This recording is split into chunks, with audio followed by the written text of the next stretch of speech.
My body left my soul. So annoying. My toddler is after my life. One small one finally hit the screen and cracked it. I'm not the one going to school. Swear to God, I'm faded. My bitch educated. Signing clients, pay the payment. She don't need a job today. My bitch strip like Teletone. Hit the strip like everyone. My toddler is after my life. God, I know I'm laughing, but this is not funny. For the past 2 weeks, it's like every single day comes with its own wahala. So let me give you guys a backstory. When we were going for this holiday that they are currently on, we are in Nigeria, right? I was like, Omo, I'm tired. I'm tired of the constant school run. Like, I'm not the one going to school. Why do I have to be the one to wake up early to prepare somebody that will still be sleeping till 7 before we'll now wake him up to come and bathe and all that? So I was like, I can't do that for another month or so. So when they were asking us about holiday lesson, I said, we're not going to be subscribing to that. Let me even rest. Let me, have my time to myself. September we go again. And I thought that I was making that decision from I want to rest place. My toddler was looking at me like, you say anything? You want to rest? Rest, bow. The shege bands I have seen this period. God, I beg. I was excited for the holiday, and for the first 1 or 2 weeks, it was fun. Not totally fun, but it was calm. And I was like, okay, we can survive this. Our routine was, okay, we'll stay at home till probably 11, 12. Then we'll bathe and come to shop. I will do what I have to do at the shop before we go back home, like that. And if I had known, my baby has grown into a very active toddler, that I'm like, how, when? Maybe I didn't notice it because they were going to school. And most times when he comes back, because this is my father's compound. My shop is located in my father's compound. When I got married, I just decided to continue staying here. So we have space in the compound that he moves around and does his stuff. And I'm always excited to come here because he has other people. Sometimes we can come here, we'll meet his cousins. Sometimes we can come here, we'll meet other persons that I can play with. So I'm always excited. And because there is space around, right, he goes around doing his thing. It doesn't even disturb me like that. Sometimes he will come, just be a child. Maybe he wants to eat, he wants to poo-poo, he wants to sleep. Those are the times he comes to disturb me. And it was a perfect arrangement. The way he even moves around barefooted in this compound, I'm always scared that something is going to choke him, because the compound is a little bit porous. There are a lot of stuffs on the ground. Jaden, wear your shoe. No, it's the problem. He doesn't wear his shoe. If we always want to pull it. That has been our routine, Sha. It was exciting. It was calm for a while. You know the way toddlers are. When I say calm, there was no events per se. And then 1 week just came. We came to the shop, right? And my father came and called him that I should come. And I said, is it because he did not greet you? He said, no, that he wants to deal with him. I said, okay. So my father carried him to the backyard and then flogged him, and he came back. When he came back now, he was crying. And normal, my son is always very active, right? So I was like, what is going on?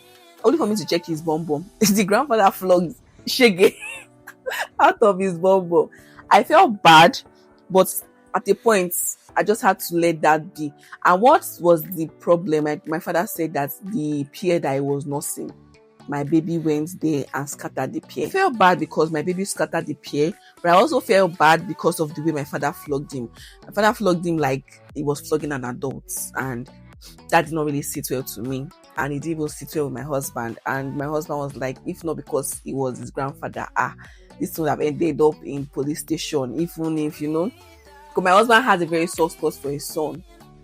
Now we're trying to get past that one. Like, okay, it has happened.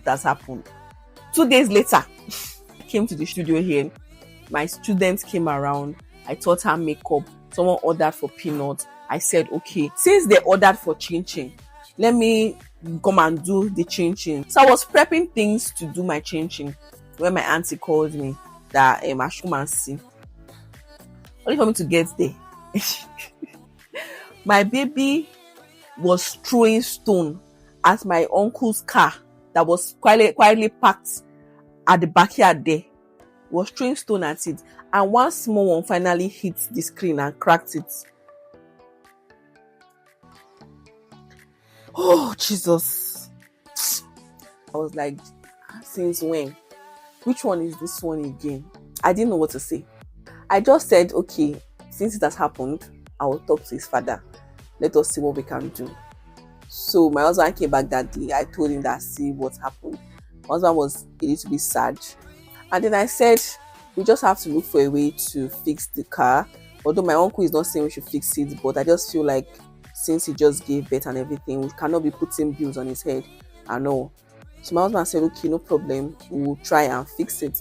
My husband had to call my uncle to say, I heard what happened though, and we'll fix the car. My uncle said he has not even seen what the kind of damage. So when he comes around, he will come and check it out. My uncle came, checked the damage, and when he came, I went and I was not apologizing, that we are sorry that this kind of a thing happened.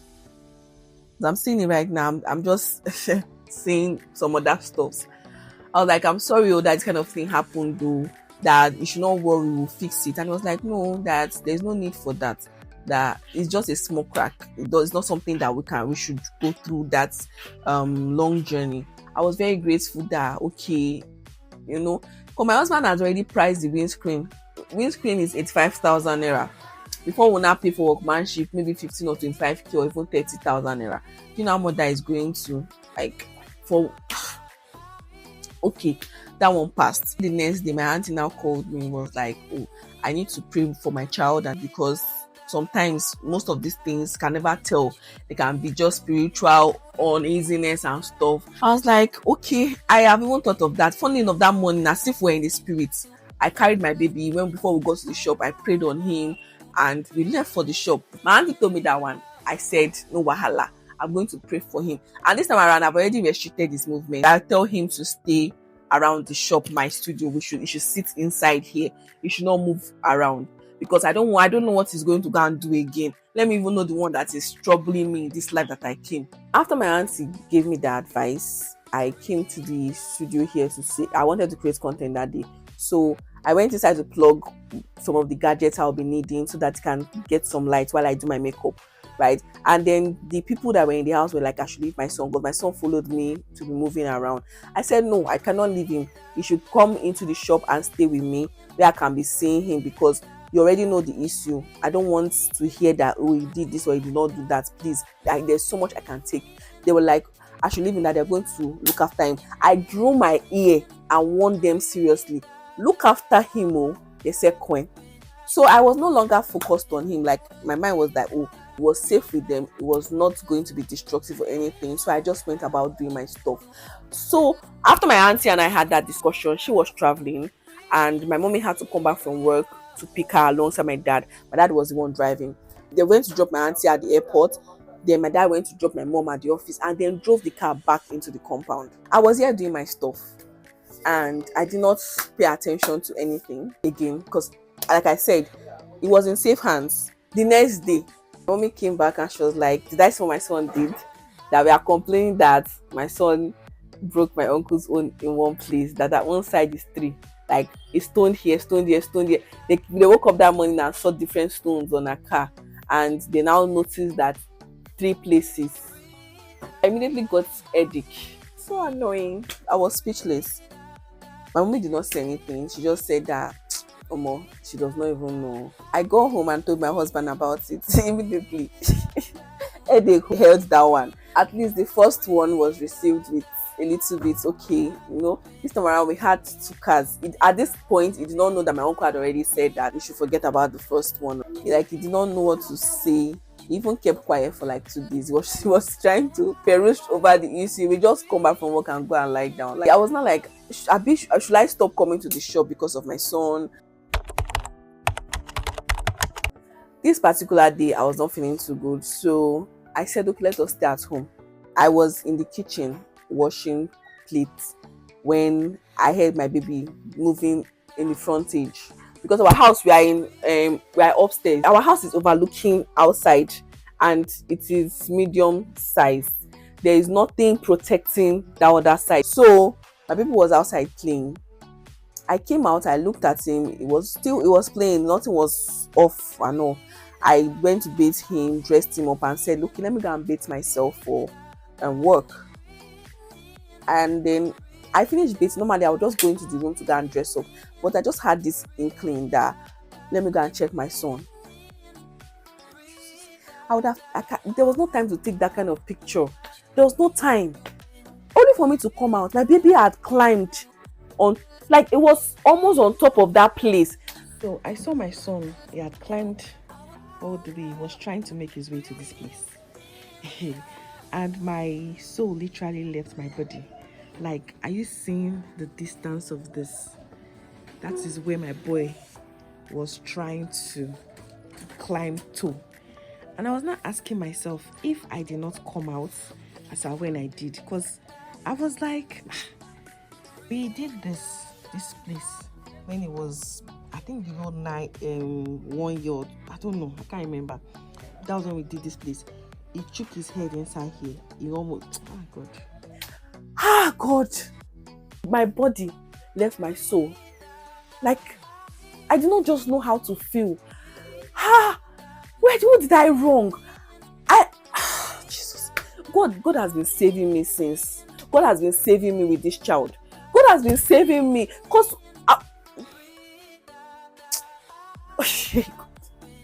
who would I tell my story to? Who would have believed me? I can't even tell myself, Ganga. I can't tell myself that kind of a story. God in heaven knows. I don't want to think of the negative side, because how can I even tell myself that kind of story? That I was in the house, something happened to my toddler. You mean like the toddler that they had to tell my body to bring out? The toddler I carried for 9 months. Like, how would I tell myself that story? Then the people that are around, what they will say. The ones that will, if you want to know that people hate you, let some kind of things just happen to you, you will hear stories. I wouldn't have been able to wait to even hear those stories. God never know. No, God. There's one prayer that we have been praying as a family concerning us and our child, is that we will not cry concerning this boy. We will not cry any tears of pain concerning this boy. We have always been praying that if we are going to cry any tears, it will be tears of joy concerning this child.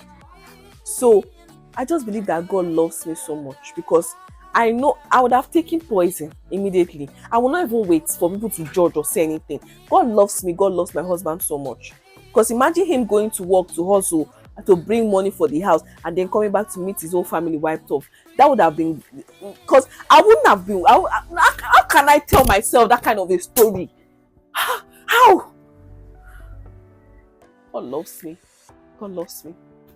God loves me. And I'm sharing this because sometimes I feel like maybe there's something I'm not doing right, or I know that people say that toddlers are very active, but I don't know. Is my own too active again? I always I've always prayed for a very active child, and I'm very grateful to God that my child is as active as he is. But at this point, if he moves one, I just need to follow him with 10, like move like this. I always thought that the baby phase and the infant phase were the stressful point or the stressful time. This time around, then the heart attack my baby wants to give to me, God abeg. You guys, that is my story. I'm just grateful that I ended in praise. I'm grateful that I'm here to tell the story. I'm grateful that my son is healed and he's happy. I'm grateful. And like I'm saying, I'm sharing this to tell mothers, you just have to be watchful and prayerful, because I don't even think that you can be too careful when it concerns children and toddlers. You can't be too careful. Before you say Jack, they've taken 10 million steps. So I was thinking in breaking my parents' car's windscreen was the height of it. Now he wants to kill me before my time. If you guys have seen this video to this point, thank you so much. Thank you so much. And if you've not met me before, my name is That Delusional Babe, and on this channel we talk lifestyle, vlogs, mom life, my challenges and all, and YouTube growth, content creator growth, and all the stuff. I'm always more lively like than this. If you check my channel, I'm always more lively than this. But yeah, I just came here to share. Thank you for seeing. I'll see you in my next video. Bye.